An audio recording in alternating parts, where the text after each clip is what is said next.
Hi, this is Matthew. I should sound a lot better and look better because I'm in my new space, a new office for doing videos and stuff. I have my own place, have my couch where we do reviews with Meredith. I'll be controlling everything now, so won't have to worry about getting that all in different places. It's all one spot. But just to say that I'm going to do a video here about an album. I said I was going to do the Who albums backwards because I'm weird. I'm going to continue that with Endless Wire by The Who that came out in 2006. They hadn't had an album. Their previous album was 24 years earlier in 82, which we'll go to after.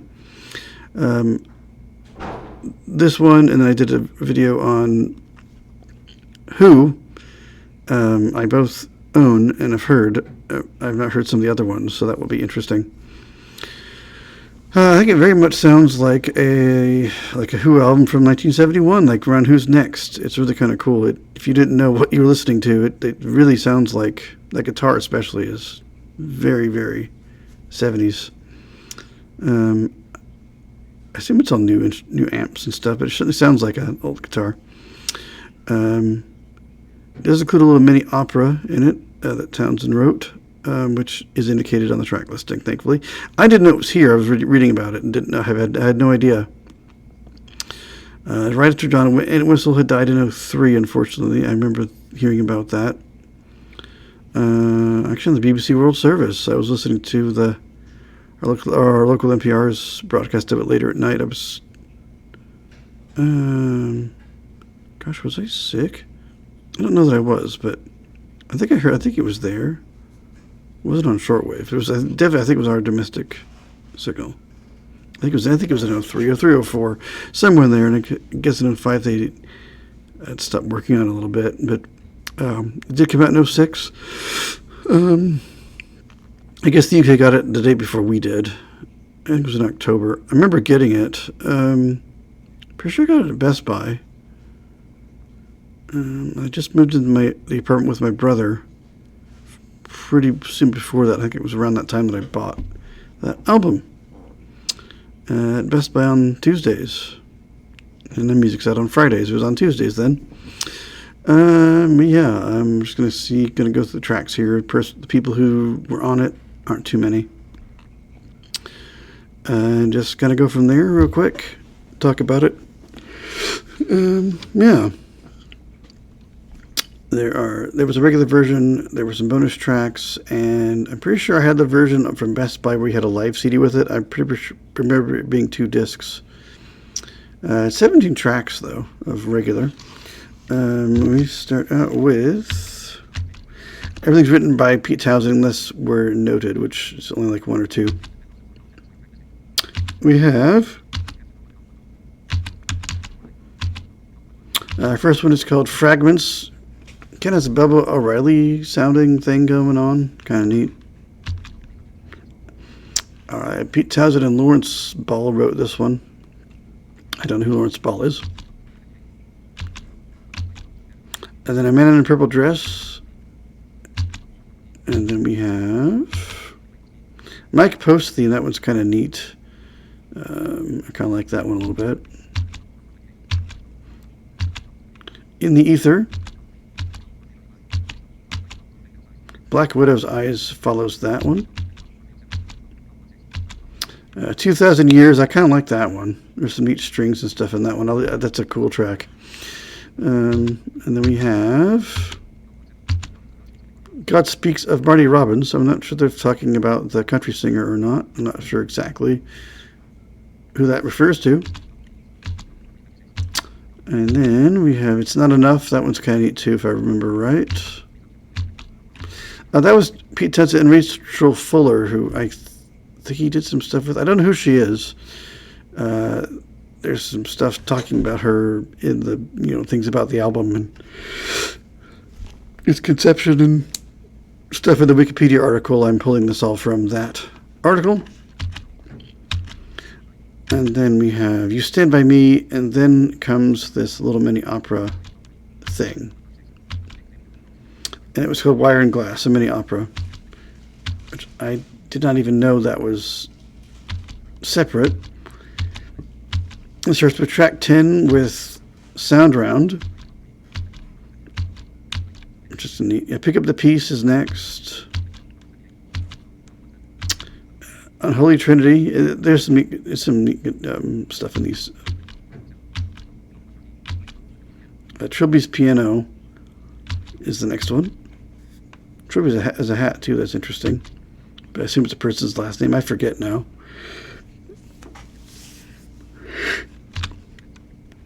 In this wire, which I do like in this wire a lot. I do like that song.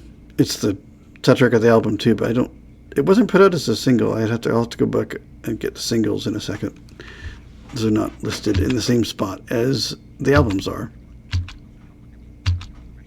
Fragments of Fragments, so similar to the first song on the album.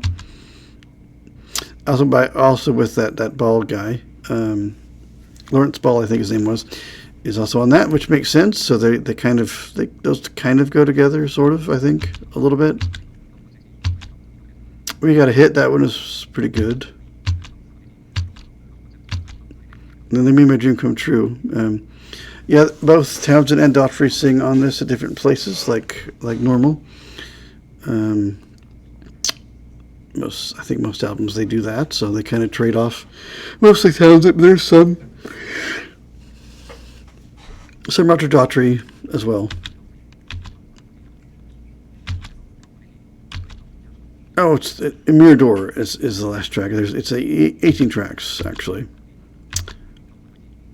Oh, it's 19. No, it's 20 tracks. Teen Theater, that one's kind of neat. Yeah. So it's a 19-track album. Some of the bonus track editions, which I think Apple Music has this version. I could find the deluxe one pretty quickly. We have an extended version of We Got a Hit, and an extended version of Endless Wire. And there's the Who Live at Lyon in France, or as voiceover calls it, or NVDA calls it Lion with Eloquence. It says Lion. It's Lyon in France. Because it's Lyon. I'm not sure. I don't speak French.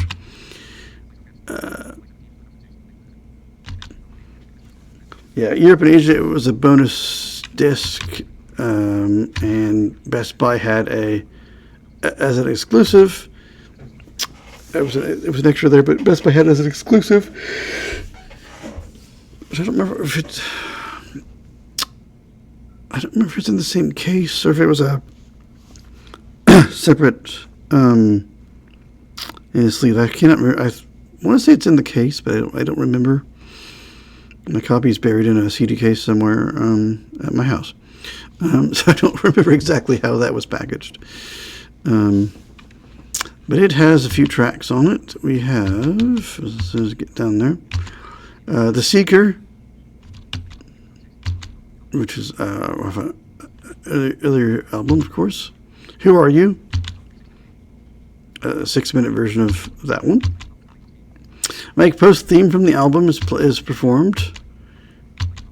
The Relay, which I forget what album that's on. I think it's on Who Are You? I forget what album The Relay is on. I recognize it, of course. Greyhound Girl, I forget what that one's on too. I think it's on the several of the albums as I did a review what's on the Who Are You one, and then the Who's Next album that came out a few years ago. A Naked Eye, I don't remember that track. Monkeyfield Again with Old Red Wine. I can't remember that one.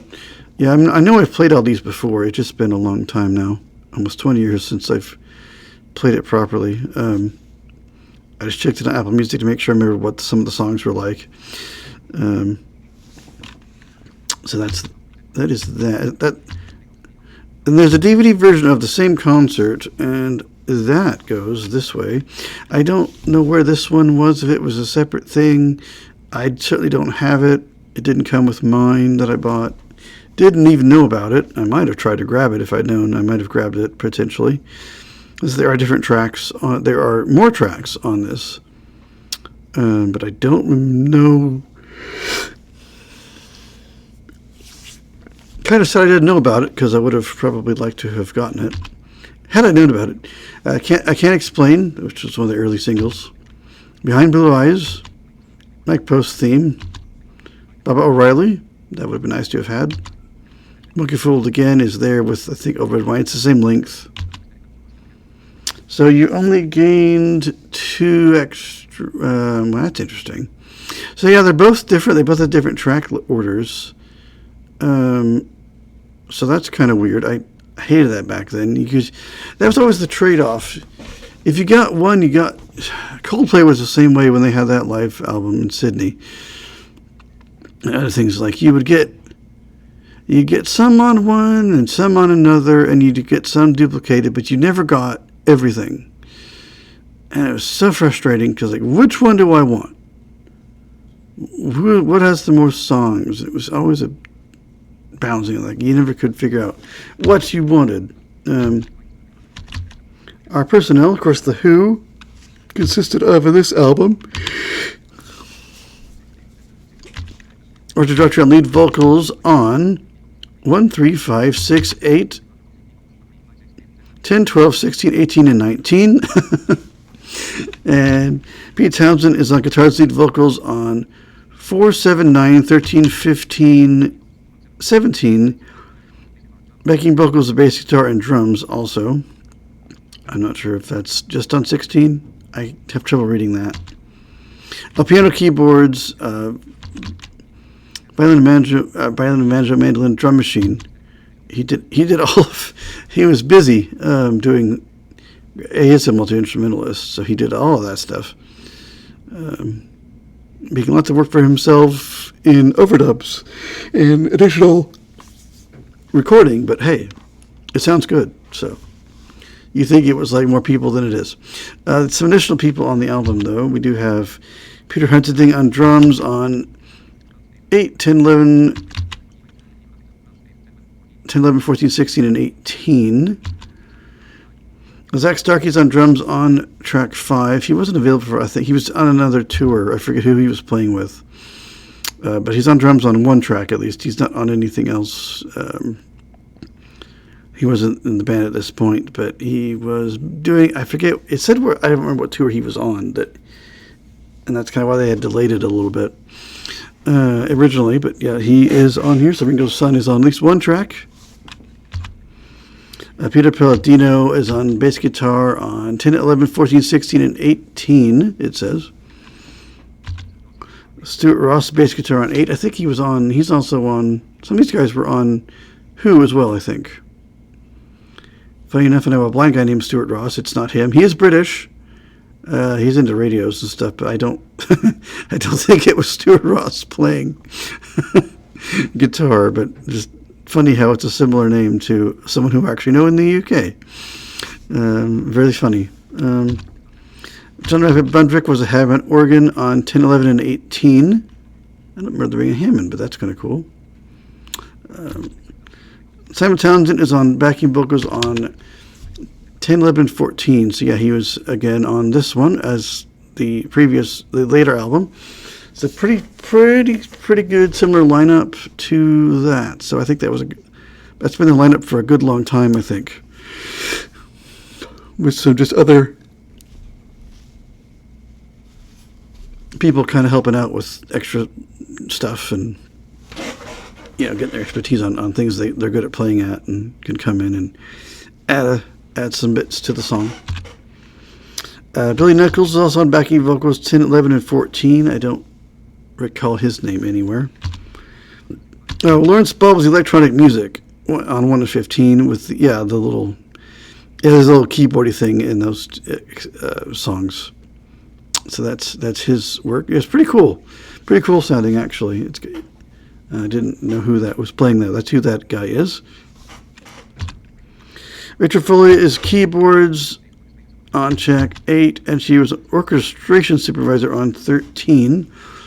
I don't know who Rachel Fuller is, but she was pretty involved in different ways on this album. I just don't know enough about their history to know who she is, who relating to them as a band and who and stuff. I just don't know who she is. Anybody know who this Rachel Fuller is? I think she has her own. She seems to have her own albums because I think Pete Townsend was on one a little before this, and some stuff appeared on. There were some rejected tracks that didn't get put on. I think one of them got put on her album, and he put some other stuff out by himself, kind of relating to that wire and glass stuff that was on here.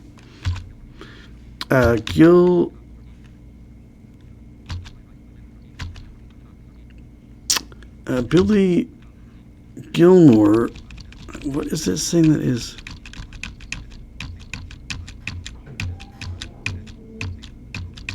Oh, violin. He's a violin on track 13. I thought I was calling it a violin on, but it's violin on track 13 is who that guy is. And then Brian Wright is also on violin on 13. There's some strings on that track. It's kind of pretty.